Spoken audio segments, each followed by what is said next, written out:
Hello, welcome back. Today is dedicated to our education leaders. Education leadership is like tending a garden. Without the right tools, it's tough to cultivate growth. The weight of challenges may overrun your efforts, and the soil of opportunity may go untapped. But with the right tools, the type we're about to share today, the possibilities are endless. And that's how we say, welcome to Excel, the place where the exceptionals come to get better every day. Today, let's share some insights on the tools to transform education leadership. My dear leaders, the importance of applying the right tool in your leadership cannot be overemphasized. You know you can plant seeds of inspiration, nurture them with consistent care, and watch as they grow into vibrant outcomes for your students, your teachers, and the education community. So let's explore the tools that will help you not only tend to your garden, but transform it into a flourishing oasis of growth and success. As education leaders, we often focus on supporting others, the students, the teachers, and the community.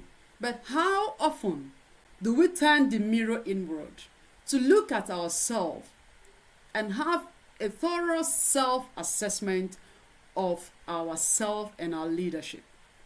Self-assessment and personal growth are vital to ensuring we remain effective, empathetic, and innovative in our roles. So here are some practical tools, examples, and strategies that can help us reflect, grow, and lead with even greater impact. Number one, the 360-degree feedback. This is a common one that a lot of people know about. It's simply a process where you receive feedback from, a range of people that are working with you, your peers, your subordinates, your superiors, your supervisors, to gain a holistic view of your strengths and areas of improvement. And how are you going to use it? You're going to create an anonymous survey with questions focusing on your leadership style, maybe your communication, maybe the decision making, or whatever it is that is of very importance to you as a leader of that organization. You can use platforms like Google Forms or dedicated tools like SurveyMonkey or Leadership Circle to gather feedback on different aspects of your leadership. A practical example here is, after implementing a new initiative, gather feedback from teachers and other members of staff through an anonymous survey. With their insight, you are going to evaluate the clarity of your communication and the initiative's effectiveness, then adjust accordingly as the occasion demands. This survey will remove every assumption and give you some level of confirmation that the message you passed across was heard and understood clearly by everyone concerned. The second tool that is very, very key for your growth is personal SWOT analysis. I spoke a lot on this in a previous video, how great leaders excel. You might want to check that out. And this personal SWOT analysis is simply a structured self-reflection tool that examines your strengths, your weaknesses, your opportunities, and your threats. And how you're going to use it? You're going to get maybe a plain sheet of paper, or you get your journal and draw 4 quadrants. You have your strengths. You're going to list all the things you excel at as a leader.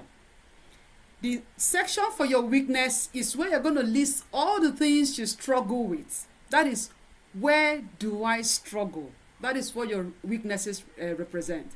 Then the other aspect of the quadrant, you list your opportunities, which represent the new skills or strategies you can develop. And the threats means the challenges that might hinder your growth.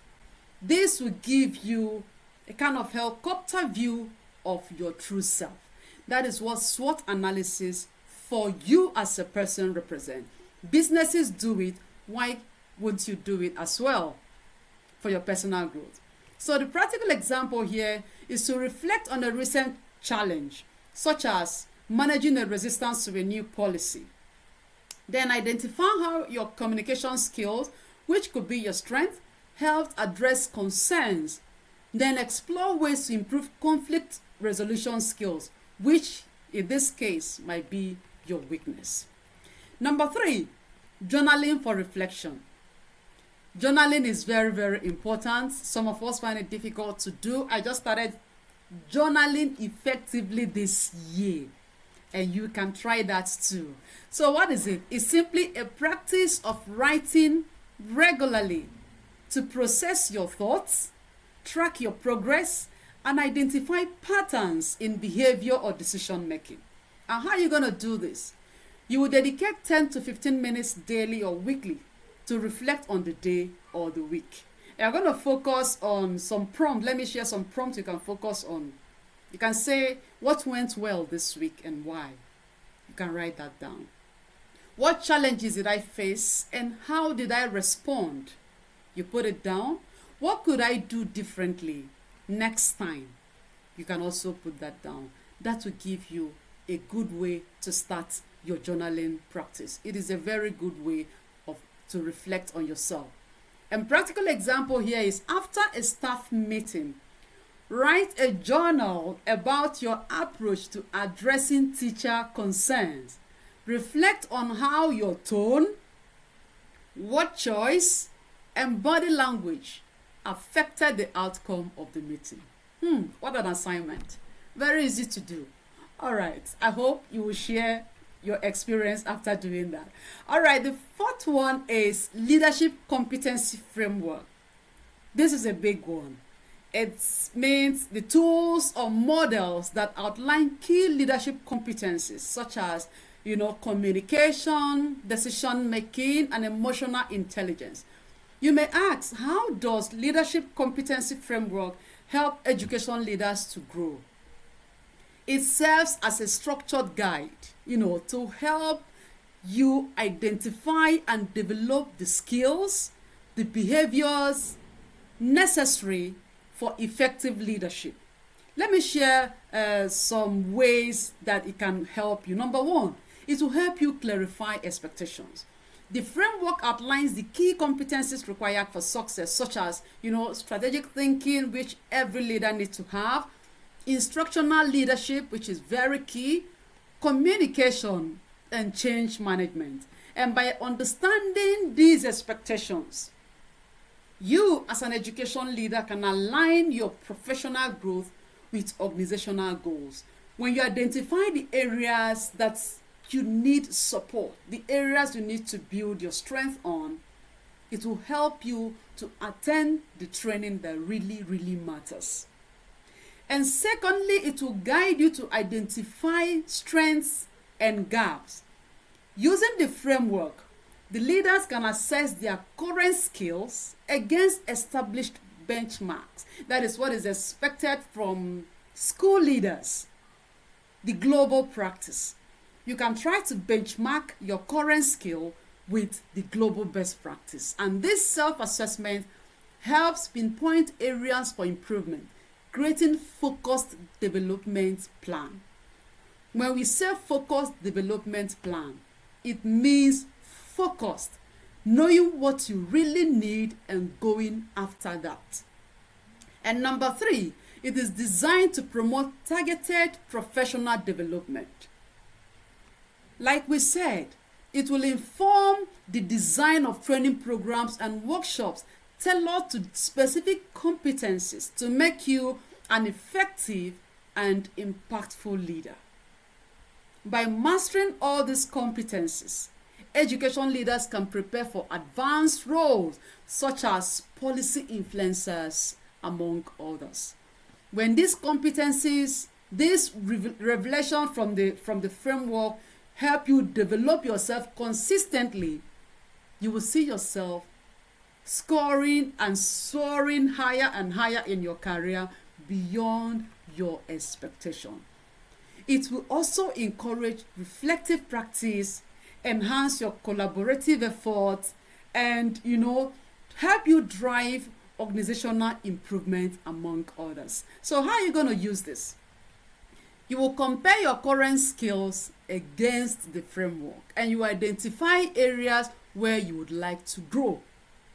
The framework you can use is, you can check that online NAESP's 10 Skills of Effective Principles. It will help you to evaluate your strategic planning capabilities and create an action plan to improve in areas such as fostering teacher collaboration or data-driven decision making. Data-driven decision making is very, very key, because without correct data, you might not make the right decision. And number 5, professional coaching and mentorship. This list will not be complete without mentioning coaching and mentoring. It is simply partnering with a coach or a mentor to gain insights, develop skills, and receive constructive feedback. And how are you going to use it? Identify a coach, someone with expertise in education leadership. Together with that person, set clear objectives for the coaching relationship, such as maybe improving work-life balance or navigating organizational change, whatever change that could be. You can talk about it with your coach. And practical example here is engage with a mentor to discuss strategies for managing teacher burnout. A lot of our teachers are burnout. A coach can help you to manage that. When you work together to implement new policies that prioritize wellness and workload balance. And this is where we come in. With our vast experience as education leaders spanning over a decade, we are well positioned to help you and your teachers navigate the changing demands of education one step at a time through our in-depth mentoring and coaching support. So just send an email to eduiconsconsult@gmail.com to get started. And number 6, self-assessment and personality test. These are tools designed to review your leadership style, your strengths, and area for improvement. All of these tools are there for you to use. Whichever works best for you is well recommended. Just start with one and progress. Some of them, the way they deliver, the result they deliver might be different from the rest, but it is very, very important that you look at all of them and take them one step at a time as you commit to consistent growth as a leader. So popular tools under self-assessment are Myers-Briggs, DISC personality tests, or emotional intelligence. You can get all of this online. A practical example here is to take a DISC assessment to understand your communication skill better. Use the result to tailor your interaction with staff members with different styles, enhancing collaboration. And number 7, regular peer feedback session. These are simply structured meetings with fellow leaders, to discuss challenges, share insights, and provide mutual feedback. And how are you going to do this? Establish a group of trusted peers. What we are in for right now, in this present time, is collaboration, not competition. So you need to collaborate with your fellow education leaders. When you establish that group, rotate facilitation roles and focus on specific themes like, managing change, people management, fostering innovation, how you can actually foster innovation in your school, learning from others that are far ahead of you, and other issues that resonate best with your peer group. A practical example here is to share a recent policy change you implemented during a peer session. Then invite feedback on its rollout and suggestions for future improvement.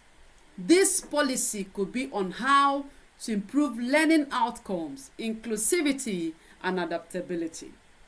To add more value to you on this video, let me share 3 key policy ideas you might need to consider. Number 1, promoting personalized learning. This is simply where you implement adaptive learning technologies to tailor lessons to individual students' needs. And this will also inspire you to provide opportunities for students to, set learning goals before the beginning of the term. You help them track their progress. And by promoting personalized learning in your setting, you will encourage project-based learning for hands-on, real-life applications. These are game changers for schools that are really committed to making a difference.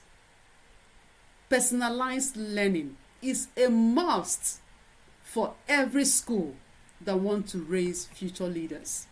And number 2 policy you might need to consider is, teacher support and development. You will achieve this by, creating mentorship programs for new teachers.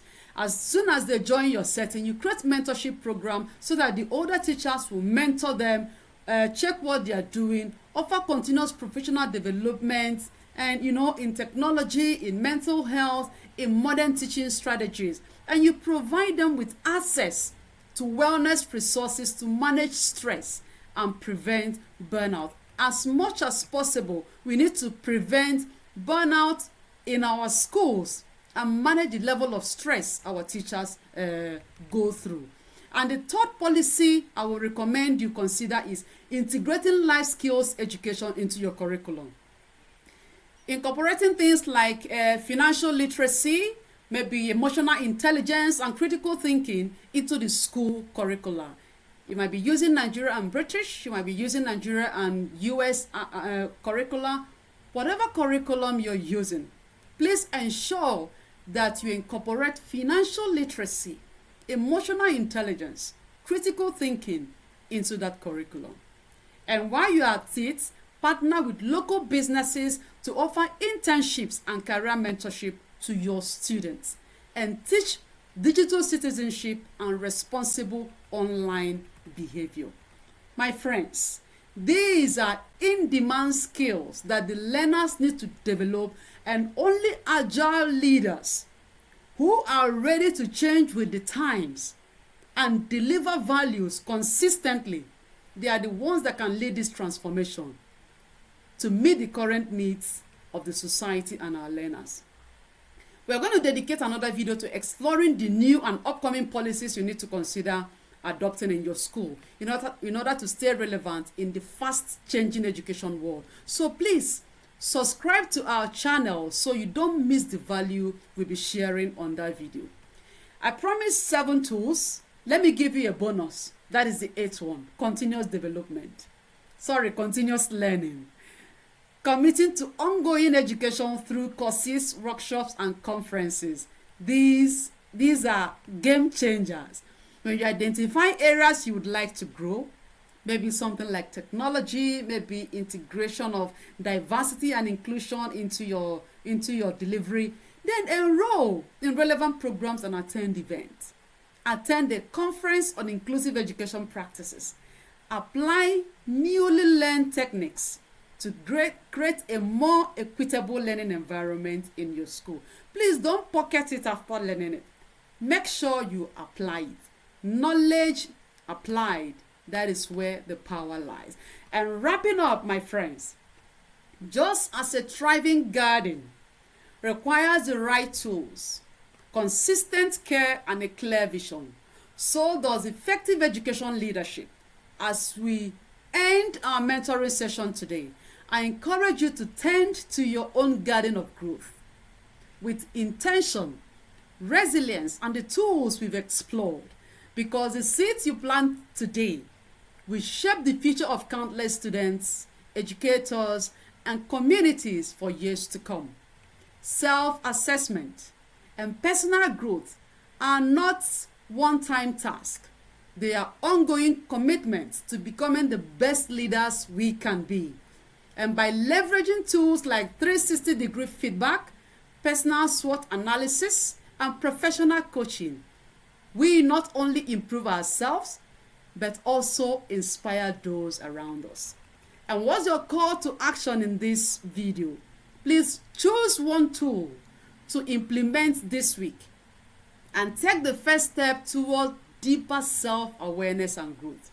Remember, the journey to becoming a better leader starts with understanding ourselves. So thank you, my exceptional friends, for watching, and let's lead with intention and reflection.